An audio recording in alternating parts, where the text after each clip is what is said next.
darnos este tiempo hermoso para tener un tiempo de estudio juntos esta mañana antes de nuestro culto. Y Señor, queremos seguir creciendo, entendiendo más de la historia, porque ahí te vemos a ti, vemos, Señor, tu soberanía y con qué sabiduría diriges todas las cosas que pasan en este mundo. Y como hemos estado hablando en las últimas semanas, Señor, en nuestro tiempo, tú eres soberano también. Tú diriges todos los asuntos de los gobiernos en el mundo entero y tú vas a cumplir tus propósitos de salvación para tu pueblo.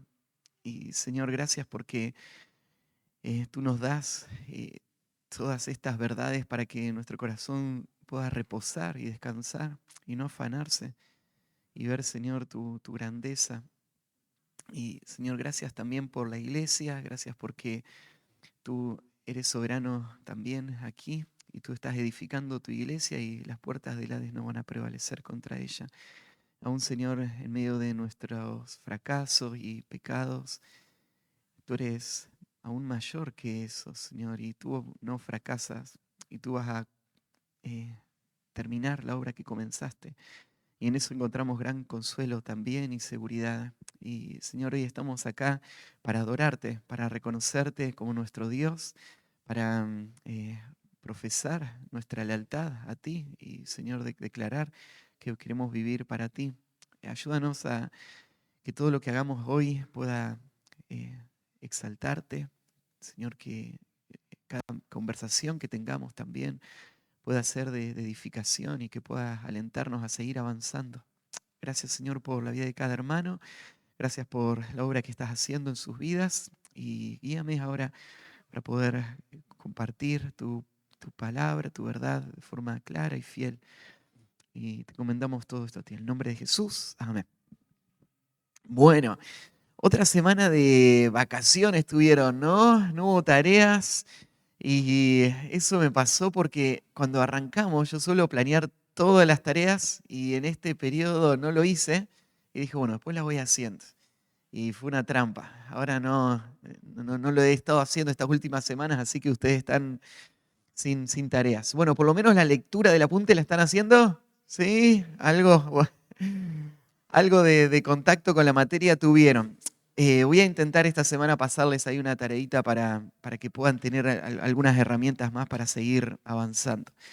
Bueno, estamos estudiando el imperio de Asiria y la semana pasada aprendimos un poquito de las características generales de Nínive y de este gran imperio. Y aprendimos cómo Dios formó a Siria con sus características para que Asiria sirviera como una herramienta que él iba a usar en relación a su pueblo, Israel.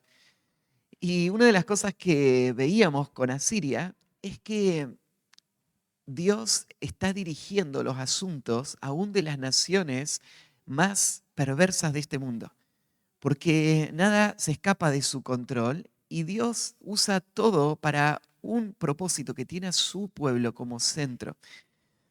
Y cuando estudiábamos la historia, también veíamos cómo Dios usó a Siria tanto para castigar al reino del norte, que iba a ser rebelde contra Dios, idólatra. Entonces Dios iba a usar a Siria como una vara de ira, una vara para castigarles, pero a la misma vez Dios iba a usarles para mostrar en Asiria su poder protegiendo a su pueblo fiel. Entonces, vemos con Israel estas dos realidades simultáneas, ¿no? Esta gran nación tan perversa sirvió para castigar a los que se rebelaron contra Dios, pero sirvió también para mostrar que Dios gobierna y no hay ningún pueblo que sea un adversario para Dios. Así de fácil como lo leíamos, ¿no es cierto? De repente un ángel sale y mata 185.000 guerreros. Así de fácil Dios protege a su pueblo de sus enemigos. Veíamos también cómo eh, los arqueólogos han cuestionado la escritura y Asiria es un buen ejemplo de cómo la arqueología siempre termina inclinada ante las escrituras.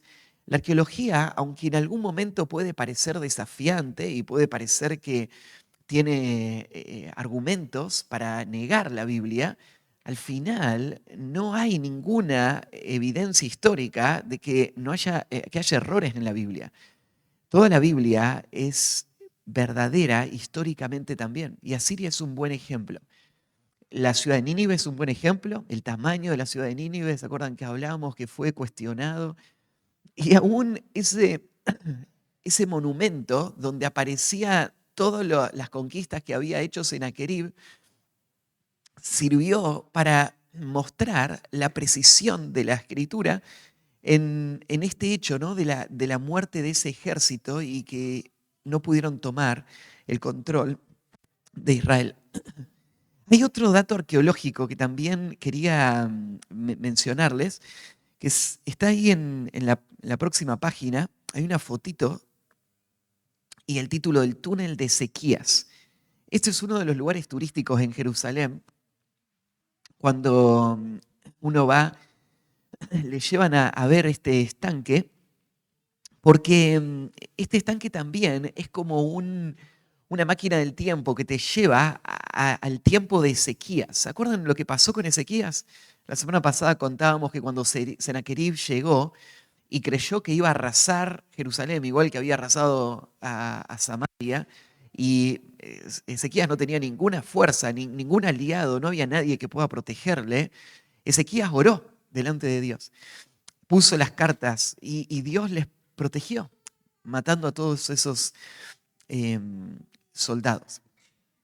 Pero hay un detalle que se menciona ahí en las escrituras y que también va a ser un detalle relevante acá.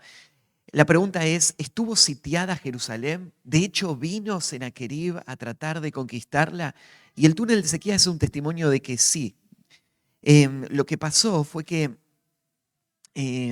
como muchos de los descubrimientos arqueológicos, se hacen por accidente.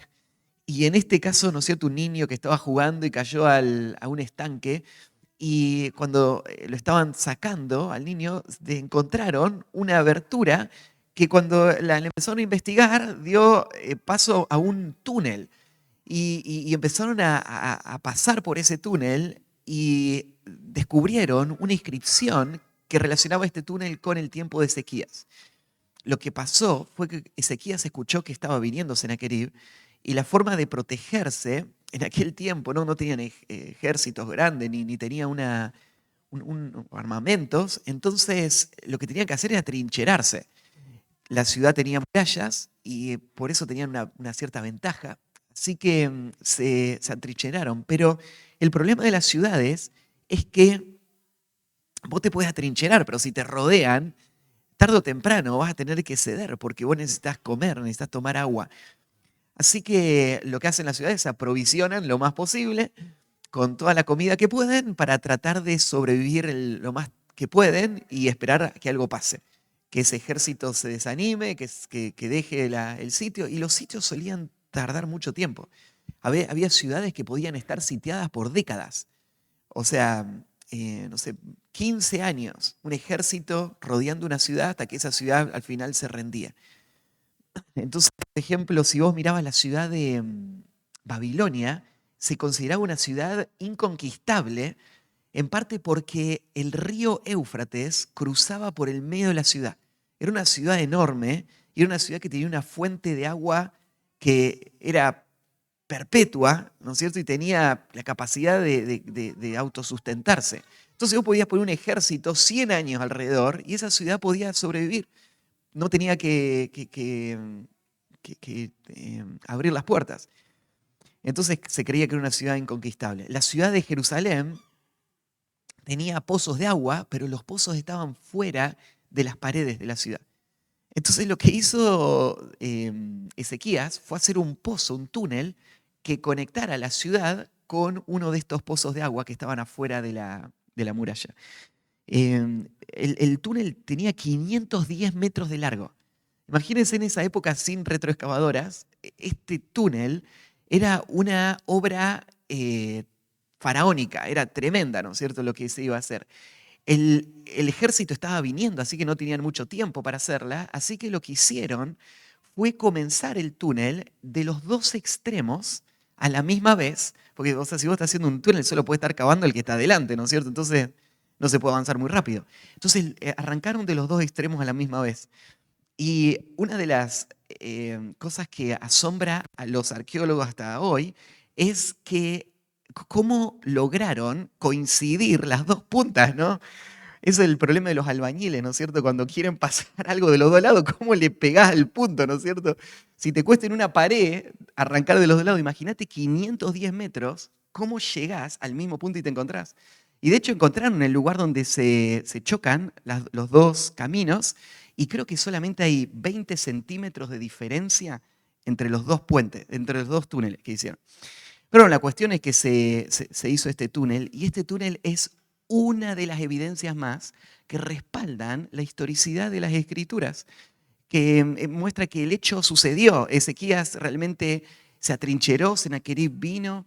Entonces, estos pequeños detalles dan mucho respaldo a la historia bíblica. Hay un suceso también que quería que leamos juntos. Abran en Isaías, capítulo 39.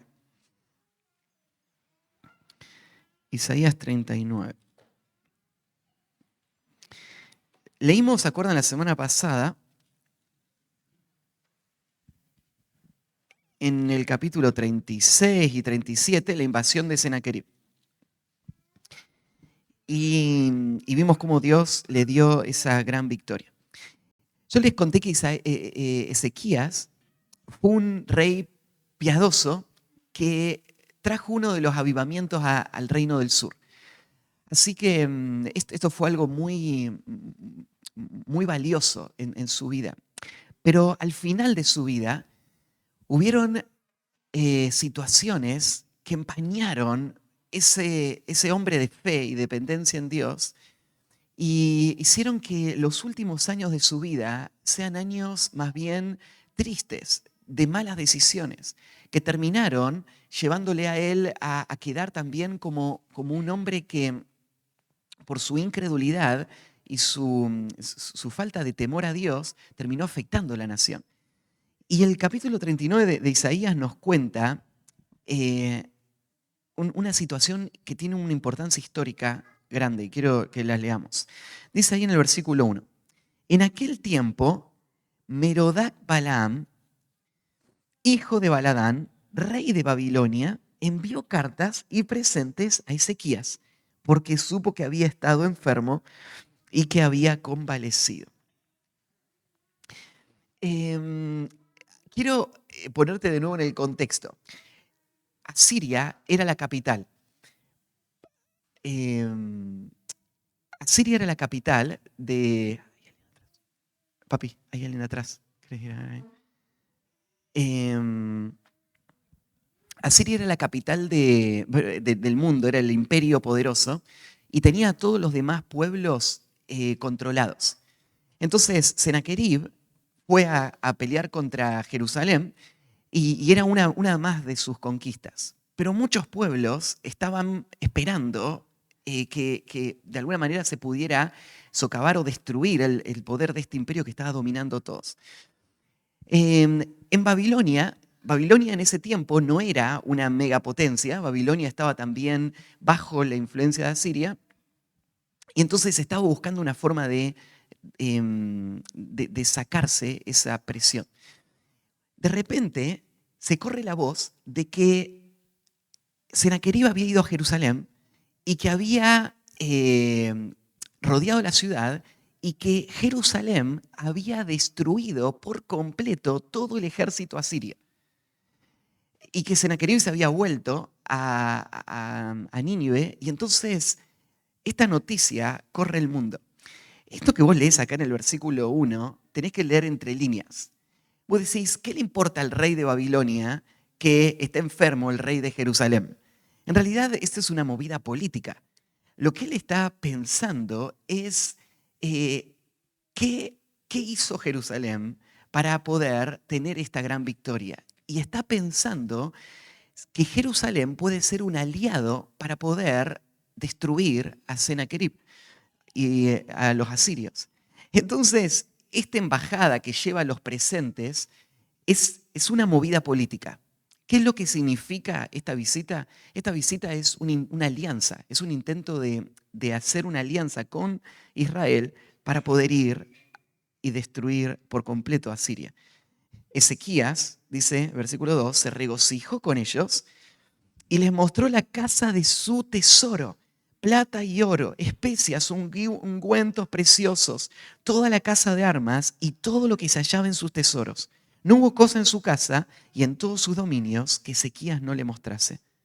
Entonces el profeta Isaías vino al rey Ezequías y dijo, ¿qué dicen estos hombres y de dónde han venido a ti?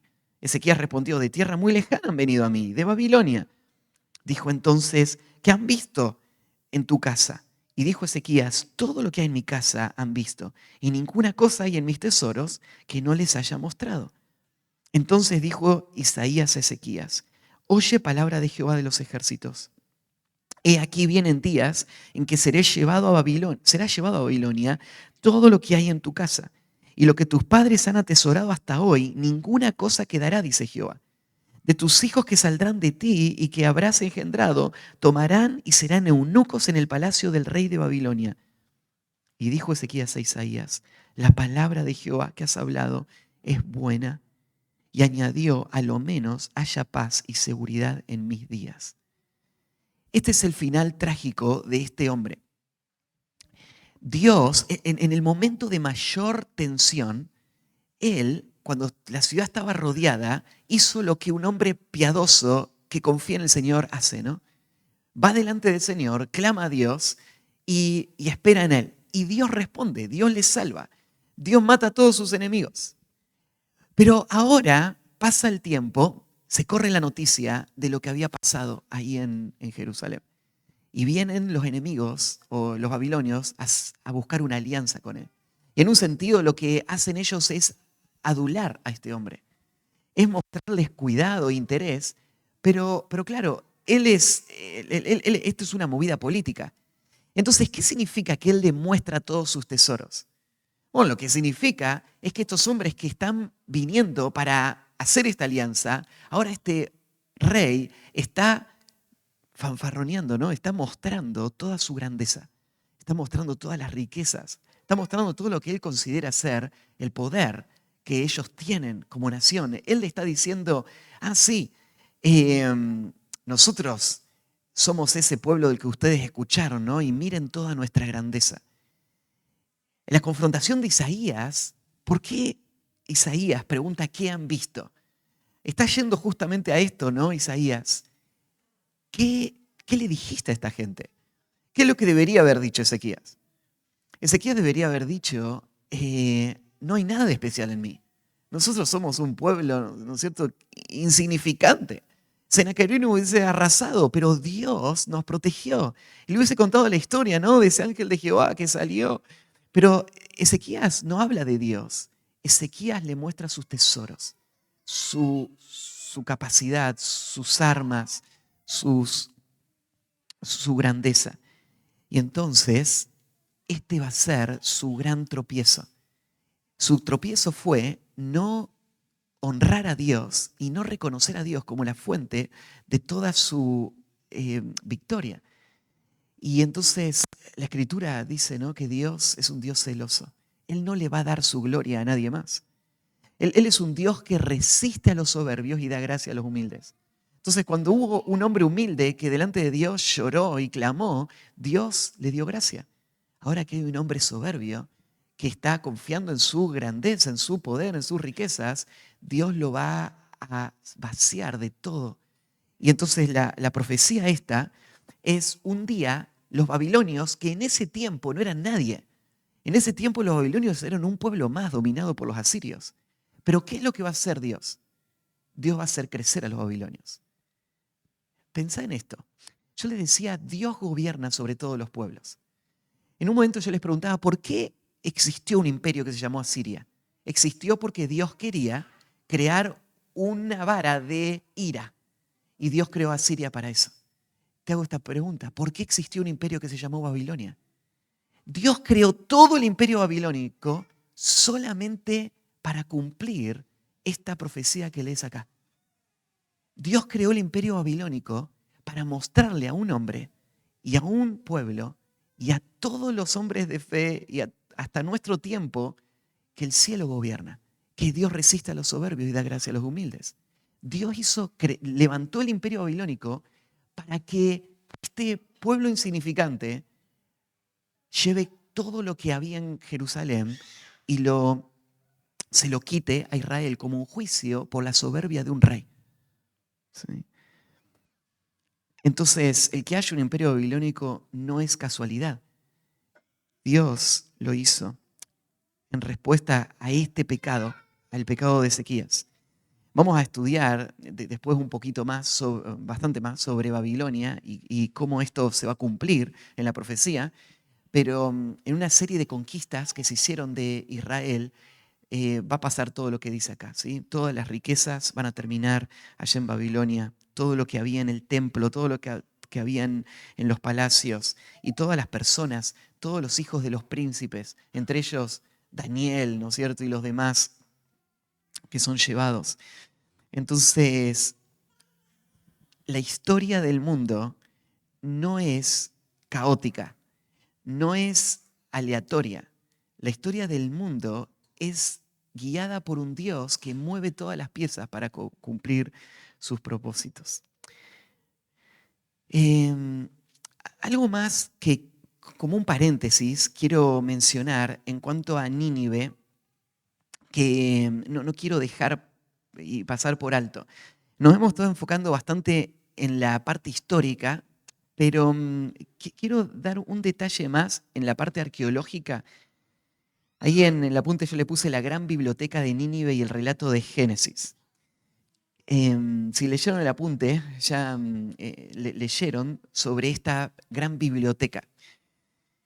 Eh, claro, la biblioteca de Nínive no se ve como te la imaginarías hoy, no es como la biblioteca de la escuela, ¿no es cierto? Una biblioteca pública, no había libros de papel. ¿Se acuerdan cómo se escribía en ese tiempo en Mesopotamia? Eran estas tablitas de arcilla, ¿no? Donde se grababan con esos punzones. Y entonces, ¿qué es la biblioteca de Nínive? Bueno, lo que es son pilas y pilas de tablitas, todas rotas, o la mayoría rotas, que se descubrieron cuando se encontró por fin esta ciudad. ¿Se acuerdan que dije que por mucho tiempo la ciudad de Nínive se creía que era un mito, que no existía? Un día se descubrió y en esas excavaciones encontraron este tesoro. La biblioteca de Nínive es un tesoro porque en, en el tiempo en donde Asiria fue esta gran potencia, el rey de Asiria mandó a sus escribas recorrer todo Mesopotamia y recolectar escritos que estaban dispersos por ahí y juntarlos y ponerlos en un solo lugar. Entonces, toda clase de escritos se juntaron. Se juntaron escritos comerciales, escritos políticos y escritos históricos. Entonces, dentro de todas esas pilas que todavía se siguen investigando, pero en donde ya se ha descubierto muchísimo, esas pilas de tablitas dieron un acceso a entender el mundo antiguo tremendo, ¿no? Para los arqueólogos. No, nosotros lo tenemos en la Biblia, pero los arqueólogos no creen en la Biblia, ¿no? Entonces, encontrar toda esa pila de tablitas es para ellos mucho más confiable que leerlo de nuestras páginas. Así que muchas cosas de la narrativa bíblica fueron iluminadas también con este contexto que pudimos entender de ese mundo antiguo. Dentro de toda esta pila, hubieron algunos escritos que sobresalieron. Y yo ya les hablé de uno que fue la Enuma Elish y esa historia del relato de la creación que estaba narrándose en Babilonia en aquel tiempo. El otro que quería mencionar es la épica de Gilgamesh. La semana pasada se las mencioné también un poquito. La épica de Gilgamesh es la versión babilónica de el diluvio. Hace un tiempo yo vi un videíto que era un documental de una organización cristiana que hablaba del diluvio y me acuerdo que había un dato, ya no recuerdo específicamente el dato, pero mostraron el mapa del mundo y hablaron de cuántos cientos de relatos se han encontrado en el mundo que coinciden con el relato bíblico del diluvio. Claro que los relatos tienen variaciones, no son idénticos, pero todos tienen algún patrón que se parece. Entonces, la verdad es que la mayoría de las grandes culturas antiguas, todas tenían alguna forma de relato de diluvio. Y yo les expliqué que los arqueólogos ateos usan esto para decir, ves, la Biblia es solamente una más. Es una historia entre muchas. No hay nada de especial.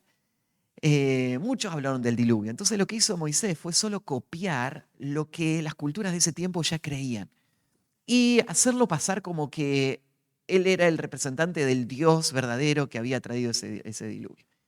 Entonces, yo le expliqué que la razón por la que hay tanta similitud con esas historias no es porque Moisés lo copió, sino que es porque hay una historia real que llegó por tradición oral a todas estas culturas. Entonces, claro, los intereses y el tiempo fue deformando esas historias. Y lo que nosotros tenemos es la historia auténtica. Pero, bueno, ¿cómo sabemos que nosotros tenemos la historia auténtica del diluvio y no fue la épica de Gilgamesh, la historia auténtica del diluvio? ¿Quién me dice? Porque la Biblia lo dice. Es simplemente esa razón, ¿no? La Biblia nosotros la reconocemos como palabra de Dios y autoridad no por evidencia histórica, no por evidencia arqueológica, sino por mérito propio. Y la Biblia es la que nos da la cosmovisión real y correcta de todo este mundo. Entonces nosotros no pasamos de la incertidumbre a la confianza, o sea, nosotros no arrancamos preguntándonos, ¿será la Biblia verdad? Sino que arrancamos diciendo, ya que la Biblia es verdad, entonces, ¿cómo entendemos el mundo? Y la Biblia es consistente, la Biblia no tiene ningún error histórico. Y no hay ninguna razón para dudar de la historicidad de la Escritura. La Biblia es la que nos da el registro correcto del mundo antiguo. Bueno, la épica de Gilgamesh, entonces, es la versión babilónica. Yo les puse un cuadrito ahí para que vean cuáles son las similitudes y diferencias con el relato bíblico. Les narré un poquito de cómo era esto de la épica de Gilgamesh. ¿Quién es Gilgamesh? Gilgamesh es un hombre que sale en búsqueda de la fuente de la juventud eterna y en esta búsqueda él va a terminar encontrándose con un hombre que se cree que encontró esa fuente de la juventud eterna. Es un hombre muy anciano que se cree que ha vivido desde muchos siglos antes y que es el que tiene el secreto. Y este hombre que se llama Usnapistim es el hombre que le va a revelar a Gilgamesh cómo él puede ser que viva tantos siglos. Y cuando le cuente, claro, él le va a contar que él sobrevivió a este gran diluvio universal y que había antes una fuente de juventud eterna, pero que fue destruida en el diluvio. Y que entonces solo la serpiente, yo ya le conté esta historia, solo la serpiente pudo comer y sigue con vida hoy. Entonces, ahí Gilgamesh va a escuchar este relato y va a quedar registrado entonces en este documento. Ahora, cuando uno lee cómo Babilonia pensaba en el diluvio universal y cómo la Biblia lo muestra, vos vas a ver la teología bíblica atrás y vas a ver las diferencias más profundas que hacen a nuestra teología con referencia a las demás. Entonces, ¿cuáles son las cosas que son comunes, que es que se parecen? Bueno, el diluvio vino de parte de Dios, fue planeado por Dios. Dios anunció que iba a venir el diluvio antes.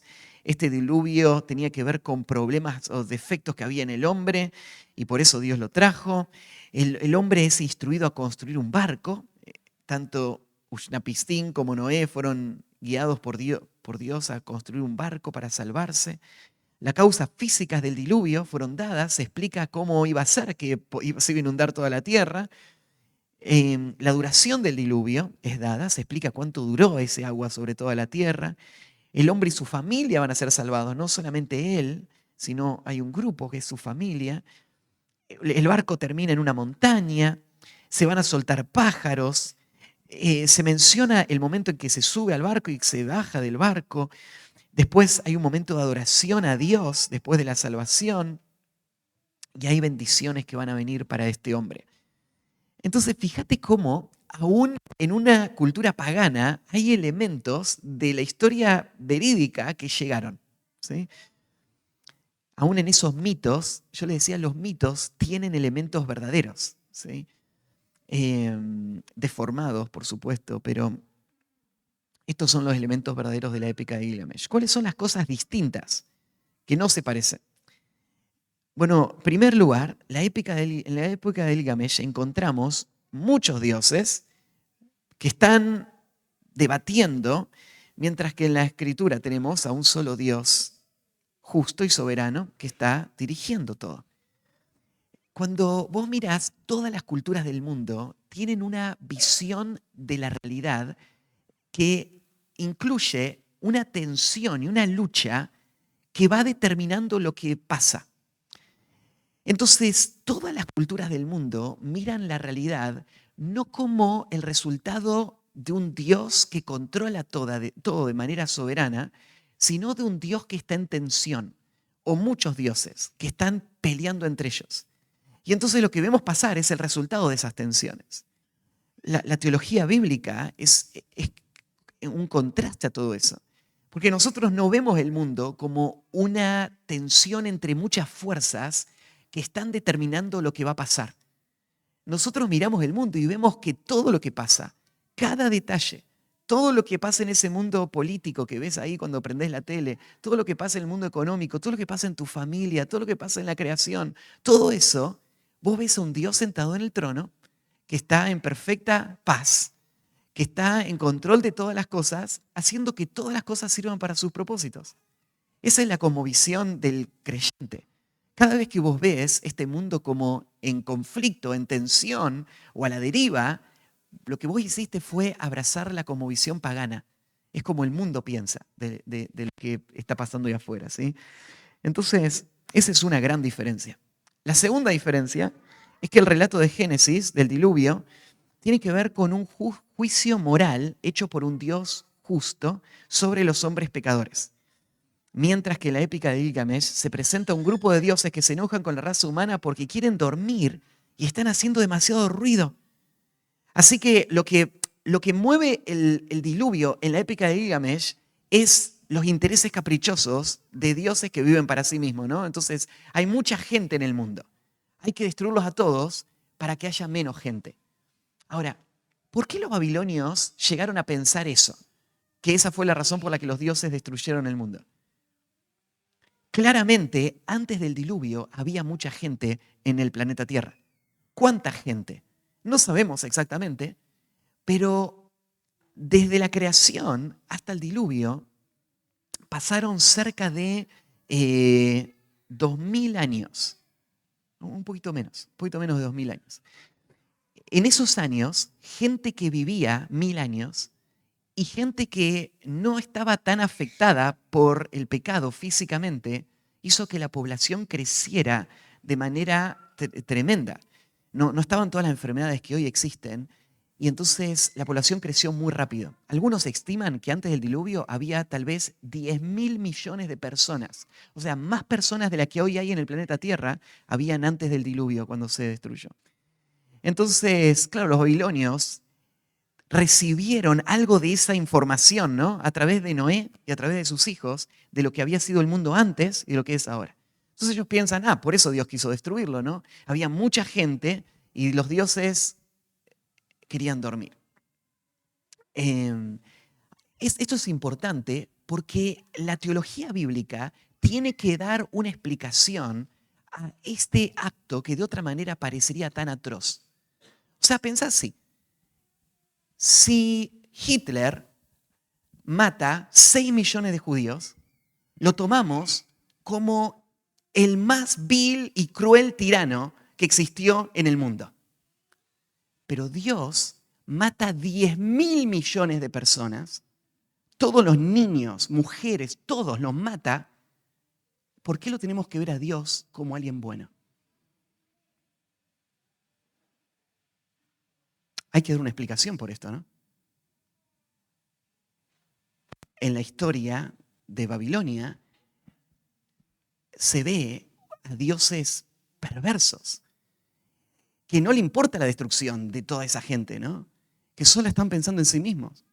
La historia de Génesis es muy clara.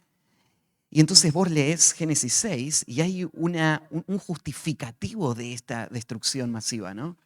¿Y cuál es? El pecado del mundo. El odio de Dios contra el pecado. Dios es el soberano, es el dueño, es el creador de todo. Y el hombre debe a Dios obediencia. Y Dios es un Dios justo, un Dios que juzga con justicia.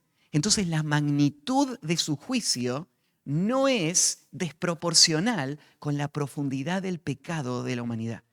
Vos lees el pecado de la humanidad, todo designio del corazón de ellos es de continuo solamente el mal, y entendés por qué un Dios que es santo, santo y santo va a destruir toda esa humanidad. Entonces, lo que ves en Génesis es un Dios justo, santo, y por eso Él es bueno, aun cuando Él destruye a toda esa gente. Otra diferencia también es qué pasó después del diluvio. Entonces, para los babilonios, lo que hizo Dios después del diluvio es que Dios creó la infertilidad, los dioses crearon la infertilidad y la muerte infantil para que la población no se desarrollara. Entonces acá tenés esto, mira, Babilonia se da cuenta de esto, mira, ya pasaron 1000 años desde el diluvio y no hay mucha gente viviendo en el planeta Tierra. No sé si ustedes se dieron cuenta que la población mundial por miles de años se mantuvo en un crecimiento muy pequeño. Entonces, si vos ves el gráfico de población mundial y pondríamos desde que hay registros históricos, vos verías el cuadro de esta manera. Por ejemplo, si esta sería la base del gráfico, la línea va pegadita ahí a la base. Entonces viene de esta manera y de repente empieza a crecer y ahora está creciendo de esta manera, ¿sí? La población mundial. Lo que yo escuché cuando era chico, nunca lo corroboré, pero lo que yo escuché cuando era chico es que en el planeta Tierra hoy hay vivas más personas que las que vivieron en toda la historia de la humanidad juntas, del diluvio para acá, ¿sí? Hoy el gráfico llegó hasta este punto en donde hoy están vivas más personas que las que vivieron en toda la historia de la humanidad juntas, ¿sí? Por la velocidad en la que está creciendo. Entonces los babilonios notaron eso, ¿no? Que la población no estaba creciendo tan rápido. La gente moría antes. Noé vivió 300 años después del diluvio y ellos están muriendo, ¿no es cierto? Solamente 120, 150 años después de nacer. Entonces, ¿qué es lo que pasa? Bueno, la ecuación es esta. Dios castigó a los hombres porque quería dormir y hizo que la población se mantenga chica para poder controlarla. Lo que Génesis describe es una cosa totalmente distinta a esta, ¿no? Ni bien baja Noé del arca, lo que Dios le dice es lo mismo que le había dicho a Adán. Multiplíquense, llenen toda la tierra. Dios no está molesto con el crecimiento de la población, ¿sí? Dios nunca mira a una mamá o una pareja y le dice, ¿qué es el tercero? Tienen que comprar una televisión. Dios nunca usa esos chistes, ¿no? Dios quiere que la población crezca. Dios ama a los hombres. Dios quiere ver muchos hombres. Dios quiere ver la tierra llena de hombres que reflejen su gloria. Él no está molesto porque haya muchos, ¿no? Fíjate la cosmovisión, la tensión entre Dios y los hombres que los babilonios presentan y cómo la Escritura presenta la relación de Dios con los hombres y el propósito de Dios hoy. Entonces, sí es verdad que la vida del hombre se va a acortar y sí es verdad que la población va a crecer más lento, pero esto no responde a un rechazo de Dios hacia el hombre o la multiplicación del hombre. Cuarto lugar, en la épica de Gilgamesh se centró la historia en cómo Uznapishtim ganó la inmortalidad, mientras que Génesis, Noé no ganó la inmortalidad. La historia no tiene a Noé como el héroe, no es el centro de la atención, es Dios, ¿no? Y sus propósitos y el plan de redención. No tiene que ver con la inmortalidad del cuerpo, tiene que ver con la salvación de Dios, que ilustra el diluvio, una salvación aún mucho más grande. Entonces, la búsqueda de la inmortalidad ha sido siempre, en todas las culturas, una evidencia de la rebeldía del hombre a Dios. ¿Por qué la búsqueda de la inmortalidad es rebeldía? Es porque Dios dijo que el hombre va a morir. Y es porque en el plan de Dios está que el hombre muera. Porque Dios lo que planea es una redención mucho más gloriosa que solamente la perpetuación de esta vida. Dios lo que planea, ¿no es cierto?, es la resurrección, un nuevo cuerpo, una nueva realidad, un nuevo cielo, una nueva tierra, donde todo el pecado haya sido quitado para siempre. Pero el hombre lo que quiere es seguir viviendo en esta condición, rechazar a Dios, pero mantener sus intereses. No quiere morir el hombre porque quiere mantener sus cosas, su gloria, sus deseos. Por eso. Entonces, cada vez que vos ves a alguien buscando la inmortalidad, lo que estás viendo es a alguien rebelde, ¿sí? A Dios. El Hijo de Dios no busca la inmortalidad. El Hijo de Dios se gloría en su debilidad y entiende que aunque este hombre exterior se va desgastando, el interior, no obstante, se renueva día en día.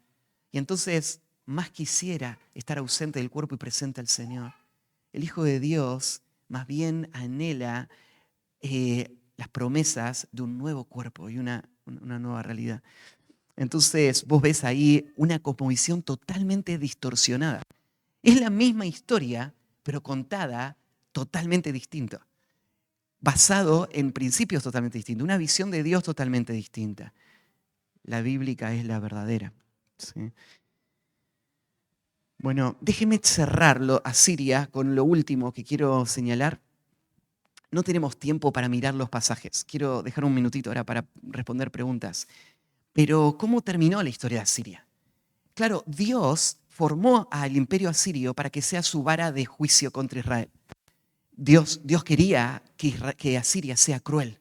Dios quería que Asiria sea poderosa, porque Él quería destruir al reino del norte con Asiria. Y Él quería mostrar su salvación en el reino del sur. Pero eso no justifica que Asiria haya sido cruel con Israel. Porque Asiria es responsable por sus propios pecados. Esto es lo asombroso de la soberanía de Dios, ¿no? Que Dios puede usar aún el pecado y la rebeldía de las naciones para cumplir sus propósitos. Pero eso no justifica el pecado y la rebeldía de las naciones. Eso no hace que eso sea bueno. Dios un día va a juzgarle a ellos por sus pecados. Entonces, con Asiria uno ve esto también.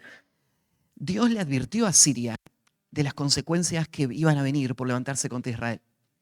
Tenemos advertencias generales, por ejemplo, en Génesis capítulo 12, tenemos la promesa de Dios a Abraham. ¿Se acuerdan? Cuando Dios lo llama a Abraham de salir de Ur, y Dios le dice que salga de su tierra y superentera la tierra que le iba a mostrar, y él le iba a hacer una nación grande y le bendeciré. Y Dios le dice esto: bendeciré a los que te bendijeren y a los que te maldijeren maldeciré. Y serán benditas en ti todas las naciones de la tierra. ¿Sabes lo que quiere decir eso? Los descendientes étnicos, físicos de Abraham, o sea, los judíos, tienen una bendición especial que Dios les ha dado. Y ha sido real esta bendición a través de toda la historia humana y sigue siendo real hoy.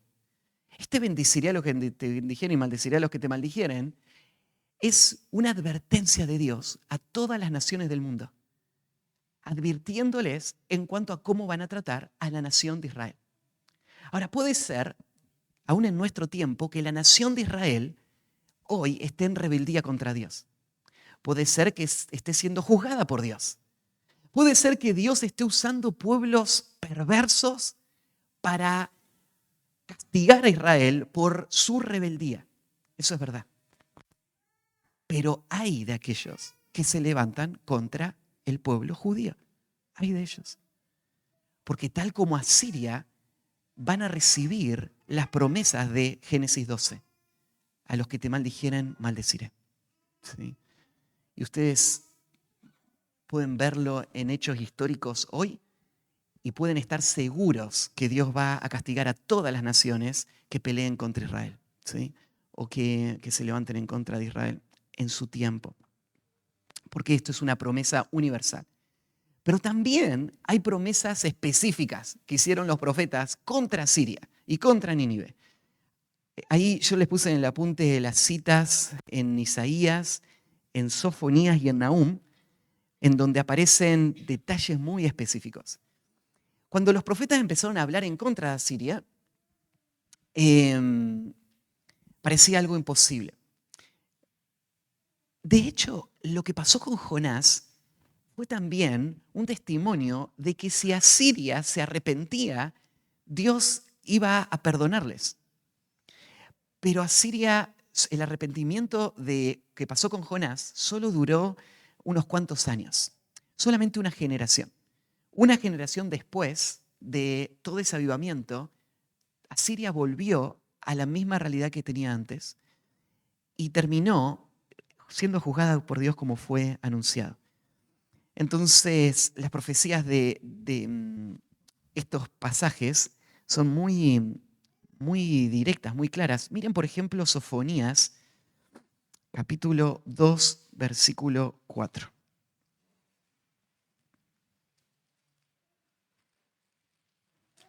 Sofonías 2:4 dice así.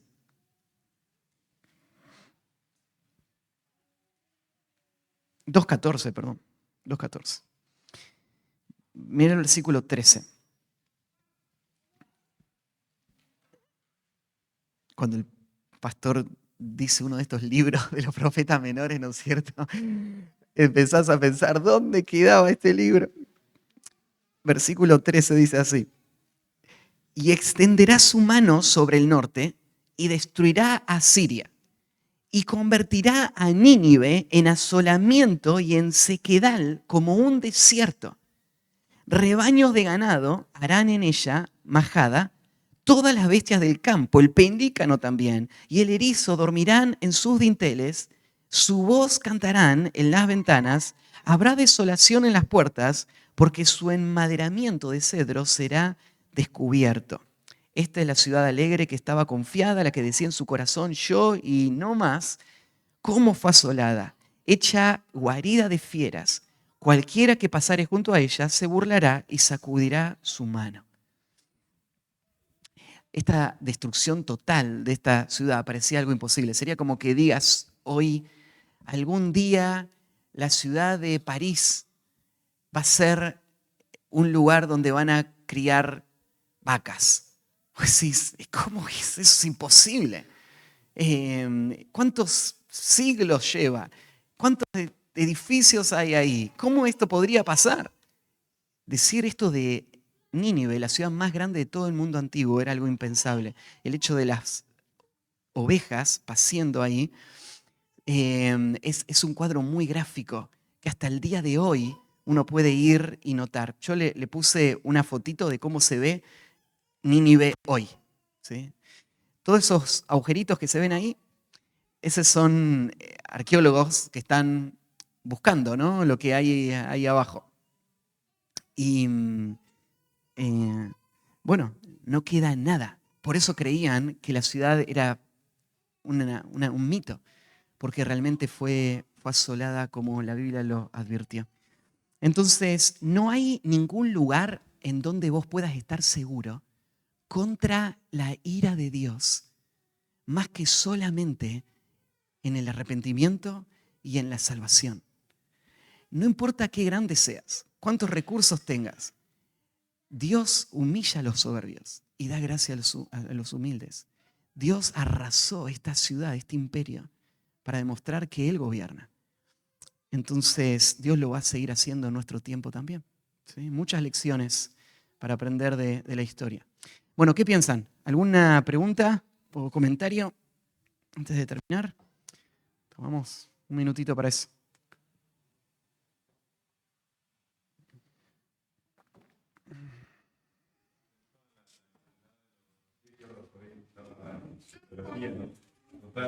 Quiere disminuir la población.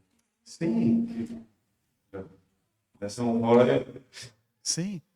Históricamente la teología ha dictado la moral de los pueblos. Pensá en nuestro tiempo cuánto afecta el evolucionismo a el aborto, por ejemplo. ¿Qué valor tiene la vida humana? Si vos sacás esta pieza, el hombre está hecho a imagen de Dios y por eso tiene valor, sin importar su condición, sin importar que tenga una deformación y sea síndrome de Down. Eso no quiere decir que lo podemos matar para sacarnos un problema de encima, porque su valor no está en el aporte social que pueda hacer o personal, sino que está en la imagen de Dios que lleva. Vos sacás eso de la ecuación y entonces no hay ningún valor. Es solamente la supervivencia del más fuerte. Eso es todo, ¿no? Entonces la teología de un pueblo dicta la moral de ese pueblo, siempre. ¿Sí? Genial. Dale, Seba. Tanto los asirios como los babilónicos tenían esperanza de ser salvos. Todos los pueblos antiguos tuvieron alguna forma de vida futura. Entonces, la norma ha sido siempre lo que vos hacés en esta vida trasciende. Entonces, esta cuestión de mérito ha sido la norma de todas las falsas religiones, pero con muchas variantes, ¿no? de cómo va a ser, de dónde voy a estar.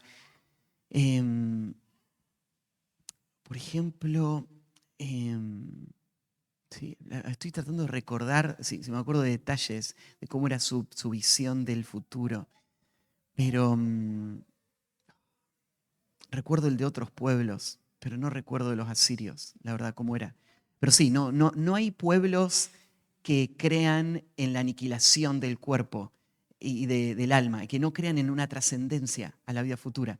Todos los pueblos antiguos, todos tenían una visión y las cosas que había que hacer en esta vida para poder trascender a la próxima. Pero no recuerdo de los asirios especialmente. Ah.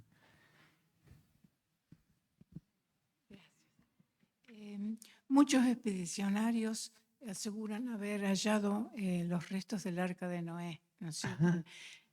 Es verdad, porque siempre son distintas las opiniones, ¿no? De acuerdo a lo que he leído. Unos que Claro. la madera estaba recubierta por brea, otros que, porque dicen, ¿cómo pudo haber resistido el tiempo? Esas maderas resistido Claro. el tiempo, ¿no? No sé, ¿es verdad? Sí. Bueno, mira, todos estamos familiarizados con el concepto de fake news, ¿no? Porque vemos en YouTube, por ejemplo, toda clase de videitos absurdos. Se descubrió que Milei tiene un pariente extraterrestre, ¿no es cierto? Las cosas más absurdas vos podrías encontrar en YouTube, ¿no es cierto? Y te dan las fotos, pero las fotos se pueden trucar, ¿no es cierto? Tiene muchas cosas hoy en donde vos ya te has vuelto un poquito más juicioso a la hora de evaluar la información que llega. Hace algunas décadas esto tal vez tenía menos trascendencia, entonces era más difícil corroborar esto.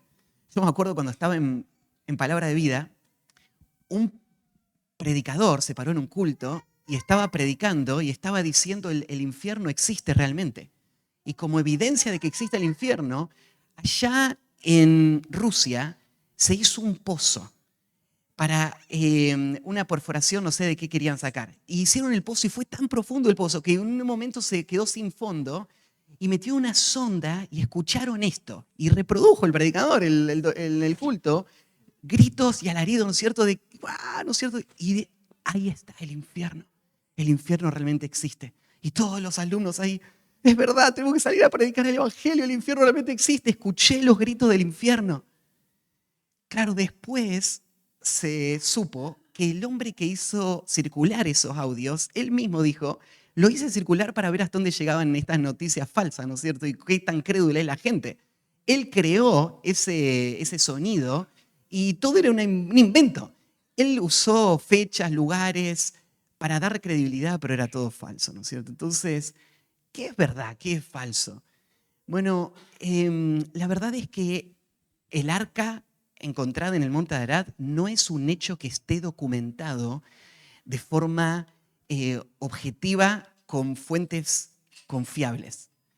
Entonces, yo he visto también reportes y imágenes satelitales, pero todo eso son cosas que se pueden manipular, se pueden deformar. Entonces, ¿existió el diluvio? Sí. ¿El arca estuvo ahí? Sí. Pero el que se haya encontrado el arca no es un hecho como, por ejemplo, el túnel de Ezequías. ¿El túnel de Ezequías existió como rey en Jerusalén? Sí existió. ¿Cómo lo sabemos? Bueno, vos podés subirte, ¿no es cierto? Y irte ahí a Jerusalén y entrar en ese túnel, ver la inscripción. Y esto es un hecho. Acá está la pieza de información concreta. Pero vos, si quisieras, podrías ir a ver si encontrás el arca allá en el Monte Ararat, probablemente no lo encuentres, ¿sí? Porque no es algo documentado, no es algo específico, no hay base para creerlo, ¿no? Entonces, lo que tenemos que hacer es, cuando no tenemos esas garantías, no fiarnos en eso, porque hay mucho que está circulando que es falso. Sí, los testigos de Jehová siempre lo dijeron, eso también. Que se había encontrado el arca. Sí. Bueno, vamos a terminar. ¿Quieren? Oramos. Padre, gracias por este tiempo que tenemos para estudiar juntos la historia y ver tu palabra como el libro de historia más fiable y dejar que ella nos dirija para saber cómo pensar en cuanto a lo que pasó en la historia y los por qué. Y ayúdanos, Señor, a seguir confiando en ella, aun cuando el mundo busca desacreditarla. Gracias, Señor, por la iglesia. Gracias porque tú nos has llamado a ser la columna y el baluarte de la verdad. Ayúdanos, Señor, a tener cada día más claridad y convicción y firmeza en cuanto a la verdad y sigue edificando tu iglesia para tu gloria. En nombre de Cristo Jesús. Amén.